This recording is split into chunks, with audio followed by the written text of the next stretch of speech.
नमस्कार। किस्सा घर और मनोरंजन चैनल पर आपका हार्दिक स्वागत है। किस्से कहानियों की श्रृंखला में आज मैं आपके पास लेकर आई हूँ एक बहुत ही अच्छी सी ज्ञानवर्धक कहानी, दुख से छुटकारा।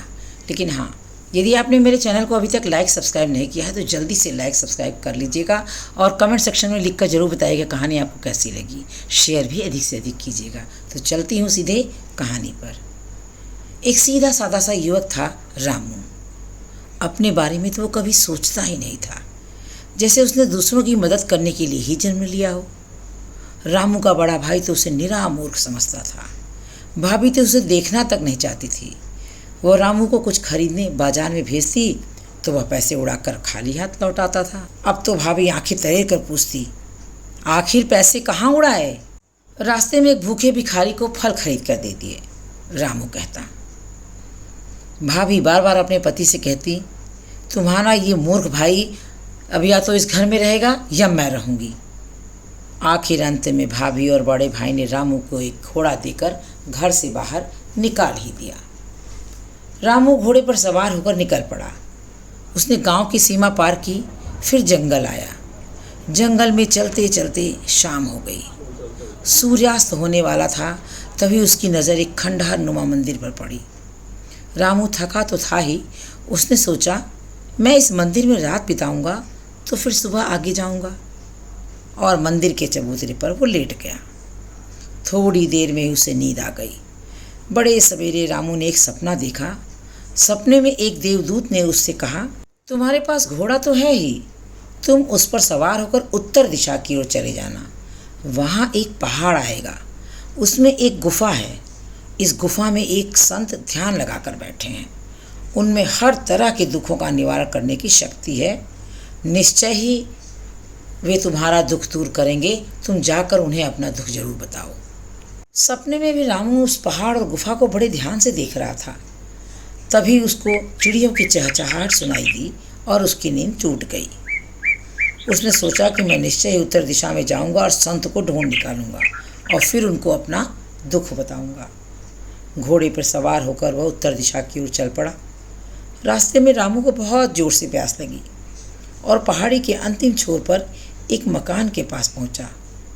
उसे देखकर एक बूढ़ी महिला अपनी सुंदर बेटी के साथ घर से बाहर आई। रामू ने बूढ़ी महिला को प्रणाम किया और कन्या के आगे थोड़ा सा झुका, पर कन्या ने कोई प्रतिक्रिया ही व्यक्त नहीं की। उसकी माँ ने रामू से कहा, बेटा बुरा मत मानना, मेरी बच्ची बचपन में बहुत बीमार पड़ी थी, तभी से इसकी आंखों की ज्योति जाती रही। इस बेचारी की तकदीर तो। कहते कहते माँ का गला भर आया और उसकी आंखों में आंसू भर आए। रामू ने कहा, माता जी, मैं अपने दुख के निवारण के लिए एक संत के पास जा रहा हूँ। आपकी बेटी के दुख के निवारण के बारे में जरूर पूछ कर आऊँगा। रामू ने पानी पिया और घोड़े पर सवार होकर चल पड़ा। रास्ते में नदी के किनारे एक गांव आया। गांव के सभी लोग मृत्युशैया पर पड़े थे। पता चला कि पिछले 3 साल से वहाँ अकाल पड़ा हुआ है। नदी सूख गई है, कहीं पानी ही नहीं था। रामू ने सोचा, मैं अपने दुख के निवारण के लिए तो जा ही रहा हूँ, तो गांव के लोगों के इस दुख के निवारण के बारे में निश्चय ही पता करके आऊँगा।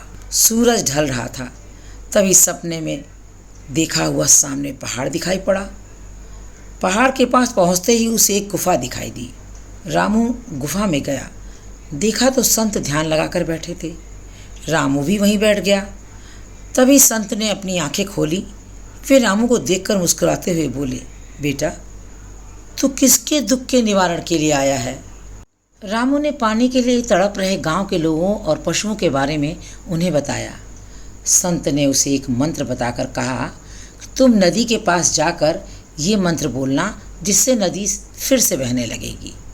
इसके बाद रामू ने अंधी कन्या की बात की तो संत ने कहा, तुम उसके पास यह संदेश पहुंचाना कि उससे विवाह करने वाला युवक जब उसे स्पर्श करेगा तो फौरन उसे दिखाई देने लगेगा। संत ने मुस्कुराते हुए कहा, पर यह काम तुम सूर्योदय के पूर्व कर सको तभी इन दोनों दुखों का निवारण होगा, क्योंकि अब मेरे जीवन की अवधि पूरी होने को आई है। सूर्योदय होते ही मैं अपने शरीर का त्याग करने वाला हूँ। मेरी मृत्यु के पश्चात ये सब प्रभाव समाप्त हो जाएगा। रामू संत के पांव छूकर घोड़े पर सवार होकर चल पड़ा। आधे रास्ते पहुंचने पर उसे याद आया कि अरे, अपने दुख के निवारण का उपाय तो वो पूछना ही भूल गया। सोचने लगा, क्या लौट कर जाऊं? नहीं नहीं, लौट कर जाऊंगा तो सूर्योदय के पहले ये दोनों काम हो ही नहीं पाएंगे। वापस जाने पर शायद मेरे दुख का निवारण तो हो जाए, पर दूसरों के दुखों का निवारण तो बाकी ही रह जाएगा। ये सब ऊहापोह में पड़ा उसने सोचा, अब मैं वापस नहीं जाऊंगा। रामू अकाल पीड़ित गांव में पहुंचा। उसने नदी के किनारे खड़े होकर मंत्र पढ़ा। तुरंत उसके कानों में कल कल की आवाज़ सुनाई पड़ी। चांदनी में चमकता हुआ जल दिखाई देने लग गया। रामू ने मन ही मन संत और भगवान के प्रति आभार व्यक्त किया और इसके बाद वह तेजी से अपना घोड़ा दौड़ाने लगा। सूर्योदय होने में अब अधिक समय नहीं था, पर रामू समय पर उस बूढ़ी माँ के घर पहुँच गया। उसने बूढ़ी माँ की कन्या के अंधेपन को दूर करने का उपाय बताया।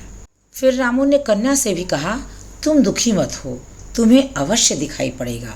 ऐसा कहकर रामू ने कन्या के कंधे पर हाथ रखा। तभी कन्या के मुख से निकला, अरे, मुझे तो सब दिखाई दे रहा है। माँ ने रामू से कहा, बेटा, तुम्हारे छूने मात्र से मेरी बेटी की आँख की ज्योति लौट आई। तुम ही इसके होने वाले पति हो। रामू शर्म से लाल हो गया। माँ ने रामू से कहा, लेकिन बेटा, क्या तुमने संत से अपने दुखों के बारे में पूछा कि तुम्हें क्या दुख है? रामू ने बड़ी धीमी आवाज़ में कहा, माँ, मेरे बड़े भाई भाभी ने मुझे घर से निकाल दिया है। निर्वाह के लिए मेरे पास कुछ भी नहीं है, केवल यही एक घोड़ा है।